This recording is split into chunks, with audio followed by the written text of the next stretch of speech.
আসসালামু আলাইকুম রহমতুল্লাহি ওয়া বারাকাতুহু।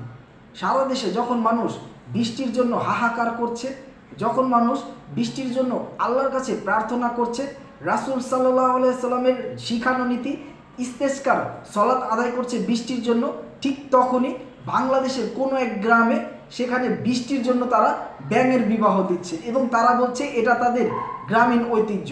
চিন্তা করে দেখেন কত বড় কুসংস্কার মানুষ লালন পালন করে তাদের মনে।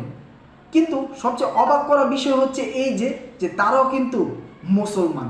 তবে একটা জিনিস চিন্তা করেন, যে মুসলমান হয়ে যদি তারা চিন্তা করে যে দুই ব্যাঙের বিবাহ দিলে সেখানে বৃষ্টি হবে, তাহলে কি তার ঈমানটা থাকে?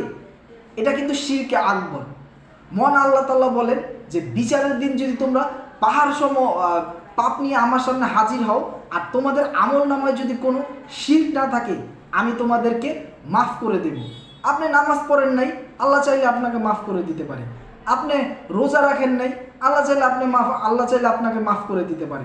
আপনি জেনা করেছেন, আপনি বিভিন্ন অপকর্মে লিপ্ত হয়েছেন, আপনি মদ্যপান করেছেন, নেশাপানি করেছেন, আল্লাহ চাইলে মাফ করে দিতে পারবেন। কিন্তু আল্লাহ কিন্তু এটাও বলেছে যে শিরক আমি কখনোই মাফ করব না। তাই শিরক কোনোভাবেই করা যাবে না। আর এটাতে যে ব্যাঙের বিবাহ দিলে বৃষ্টি হবে, এটা কিন্তু শিরকে আকবর, মানে সবচেয়ে বড় শিরকের মধ্যে পড়ে।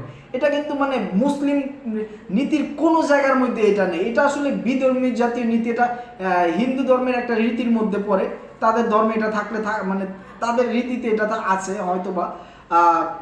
আর আরেকটা জিনিস দেখেন, সেখানে যে ব্যাঙের বিবাহ দিল, কোনো কারণে যদি সেখানে বৃষ্টি হয়ে যায়, মানে যারা এটাতে মানে তাদের ঈমান তো এমনিতেই চলে গেছে, ব্যাঙের বিবাহ দিলে বৃষ্টি হবে, তাদের অবশ্যই তওবা করে ইসলামে ফিরে আসতে হবে। কিন্তু কোনো কারণে যদি বৃষ্টিটা হয়ে যায়, তাদের ঈমানটা সেইখান থেকে আরও কতটা নিচে নামবে, আরও কোন জায়গায় যাবে, মানে চিন্তাই করা যায় না।